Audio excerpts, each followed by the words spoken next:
Sangat ringan sehingga orang bisa mengabaikan usianya. Hari ini Hana mengenakan gaun bermotif bunga, dan setiap gerakan dipenuhi dengan keanggunan dan kemewahan bangsawan kelas atas. Dengan rambut halusnya, dia meminum kopi. "Nona Wijaya, aku mendengar bahwa kamu adalah gadis kecil yang hilang dari keluarga Wijaya. Putrinya, dulu tinggal di pedesaan dan baru saja ditemukan kembali." Hana memberitahunya bahwa dia telah mengirim seseorang untuk menyelidiki detailnya. Amelia tersenyum tidak rendah hati atau sombong. "Nyonya Mahendra mengundangku untuk minum kopi.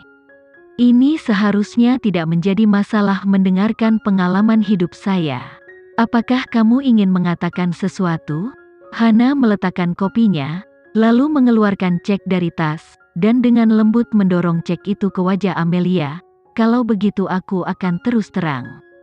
Saya tidak tahu cerita apa antara kamu dan Bisma, dan saya tidak tertarik mengisi sebanyak yang kamu inginkan dan meninggalkan anak saya."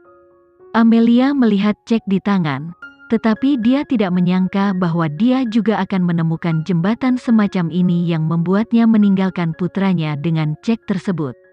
"Nyonya Mahendra, kamu terlalu khawatir. Bisma dan saya hanyalah teman, bukan hubungan kekasih yang kamu bayangkan." "Oh, bukan." Hana minum kopi lagi dan berkata, "Aku sering melihat gadis sepertimu.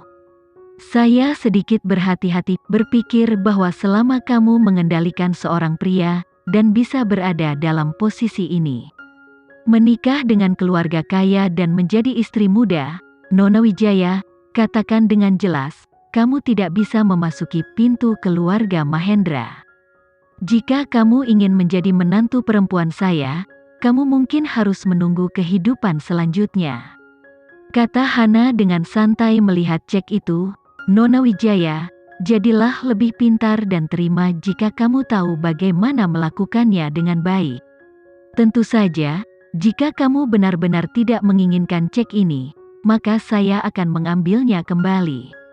Mendengar kata-kata jelek ini, wajah kecil Amelia tidak memiliki banyak pasang surut emosional, tetapi dia dengan lembut mengangkat alisnya. Hana sangat cantik, tetapi seluruh kepribadiannya luar biasa, mendominasi, dan bahkan mengungkapkan sedikit kesedihan, yang membuat orang sangat tidak bahagia. Amelia selalu merasa temperamen seperti itu tidak cocok dengan wajah ini. Wajah ini sama dengan wajah Andin. Saat itu, Andin bukan hanya kecantikan nomor 1 di ibu kota Makassar, tetapi juga wanita yang dingin dan berbakat dengan IQ tinggi. Dia mengenakan gaun putih dan berjalan di kampus dengan beberapa buku di pelukannya. Dia pernah menyapu sebuah era. Amelia mengulurkan tangannya dan mengembalikan cek itu kepada Hana dan berkata, "Nyonya Mahendra, dalam hatimu, menurutmu berapa harga anakmu Bisma?" Hana berhenti minum kopi. Amelia tersenyum, "Apakah saya salah paham tentang apa yang kamu maksud? Jika saya isi 5 juta, kamu mungkin akan berpikir itu lebih murah, dan anak setimpal dengan harga ini. Kalau saya isi 5 miliar, kamu mungkin mengira itu terlalu mahal lagi. Saya tidak ingin mengambil uang ini. Nyonya Mahendra, saat kamu mengambil cek ini, kamu menjual anakmu sendiri. Kamu tidak mempermalukan aku, tapi mempermalukan putramu." Hana meletakkan kopinya, dan dia menatap langsung ke arah Amelia. "Anakku, aku tahu betul. Dia memiliki penglihatan yang sangat tinggi. Jika kamu bisa membuatnya terpesona, kamu harus memiliki kemampuan yang luar biasa. Mulutmu luar biasa, lalu beritahu saya sekarang, bagaimana kamu bisa meninggalkan anak saya?" Amelia berkata, "Aku sudah bilang kalau aku dan Bisma hanya berteman. Kamu ingin berbicara dengan saya, tetapi kamu tidak percaya apa yang saya katakan. Percakapan kami tidak ada artinya. Terima kasih Bu Mahendra untuk kopimu. Saya akan pergi." Saat ini Hana berkata pelan, "Usi, apakah teman yang baik?" Jantung Amelia berdegup kencang, dan dia segera menatap Hana dengan waspada. apa yang kamu lakukan pada Usi? Hana menjawab, aku tidak melakukan apa-apa. Baru-baru ini, Usi bekerja sama dengan Fly Jewelry, jadi kami memiliki kesempatan untuk menghubunginya. Karena kamu tidak ingin berbicara dengan saya sekarang, maka saya akan menunggumu. Bagaimanapun, saya punya waktu. Hana mengeluarkan 2 koin baru dari tasnya dan menaruhnya di atas meja, lalu mengenakan kacamata hitam dan menginjak sepatu hak tinggi untuk pergi dari sini. Amelia merasakan firasat buruk, dan dia segera mengeluarkan ponselnya untuk menghubungi manajer Usi, Fiona. Bel telepon di ujung itu berdering sekali dan kemudian tersambung. Suara Fiona terdengar, "Hei, Amelia." "Fiona, Usi di mana? Di mana Usya sekarang?" Amelia bertanya tiba-tiba. "Hari ini kita akan pergi ke platform perhiasan Fly." Usi masuk untuk berganti pakaian. "Amelia, ada apa? Apa yang terjadi?" Usi sudah masuk beberapa menit untuk ganti baju. "Fiona, kamu bisa masuk untuk mencarinya sekarang, segera." Kemampuan bisnis Fiona cukup kuat. Ketika nada suara Amelia salah, Fiona sudah menyadari sesuatu.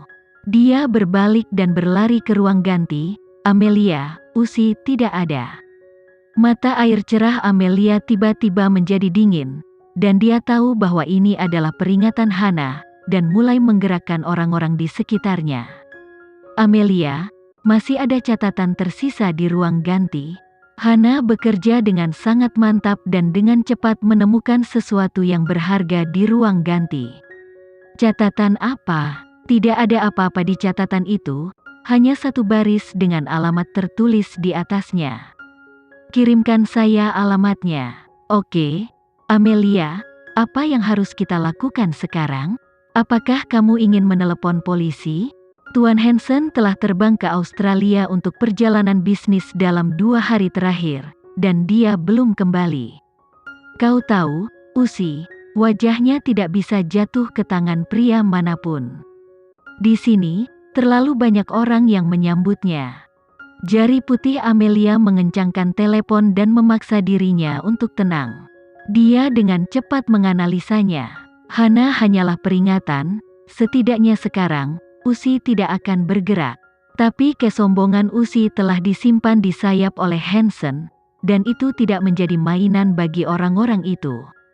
Sekarang Usi sudah tidak terlihat, semuanya menjadi tidak terkendali. "Fiona, saya akan menemukan Usi menurut alamat ini sekarang. Sangat penting untuk menemukannya sesegera mungkin. Jangan panggil polisi untuk saat ini. Usi ada di industri hiburan, dan gangguan sekecil apapun dapat menyebabkan keributan, dan karena orang lain telah meninggalkan alamat tersebut, seharusnya tidak ada masalah dengan alamat ini. Kamu harus segera menghubungi Hansen. Dia lebih berguna daripada menelepon polisi." Fiona sangat mempercayai Amelia. Pada saat kritis ini, Amelia seperti tulang punggungnya. "Amelia, saya akan melakukan apa yang kamu katakan. Hati-hati, saya akan bertindak sekarang." "Baik." Amelia naik taksi dan pergi ke alamat itu. Di jalan, pengemudi paman bertanya dengan rasa ingin tahu, "Gadis, apakah kamu akan pergi ke pesta koktail?" "Ya, alamat ini adalah kilang anggur pribadi yang sangat terkenal di masa Makassar. Akan ada resepsi pribadi mewah secara teratur di sini. Tetapi gadis, saya pikir kamu adalah gadis yang baik dengan keluarga yang serius. Jadi saya dengan hormat menyarankan kamu bahwa anggur akan cukup mewah. F0 Reunification adalah tempat sekelompok orang kaya bersenang-senang. Saya mendengar bahwa pemilik kilang anggur pribadi akan mengumpulkan beberapa wanita cantik untuk dilelang di resepsi." Pupil cerah Amelia bersinar tajam dan dingin, dan ternyata Fiona membawa Usi ke resepsi seperti itu. Hana sekarang adalah nyonya keluarga Mahendra. Dia juga melawan Krishna di Yogyakarta selama 3 bulan. Krishna menakutkan, tapi dia sangat murah hati dan dia ingin hidup pasti. "Aku akan memberitahumu, aku akan membunuhmu. Aku menusukmu dengan pisau." Meskipun Amelia tidak menyukainya, dia tetap harus mengakui bahwa pria yang menyusup Kemal adalah otoritas yang sebenarnya. Dan Hana ini jahat dan berbahaya. Amelia benar-benar tidak mengerti bagaimana tuan rumah keluarga Mahendra akan menggunakan cara yang begitu tercela. Anak laki-laki dari keluarga Mahendra, Krishna, Henry, dan Bisma, semuanya adalah pangeran surgawi sejati. Amelia merasa Hana langsung menurunkan nilai seluruh keluarga Mahendra. Usi selalu menjadi mawar merah terindah di industri hiburan. Dia jatuh ke dalam sarang pria dengan konsekuensi yang menghancurkan. Guru, saya tidak akan pergi ke resepsi. Seorang teman saya tertipu ke resepsi. Saya akan mencarinya dan ingin membawanya pulang. Gadis, hati-hati. Pada resepsi pribadi itu, semua orang memakai topeng dan menutupi wajah mereka. Keunikan dan hobi di hati mereka terungkap. Ngomong-ngomong, aku dengar resepsi pribadi akan datang hari ini.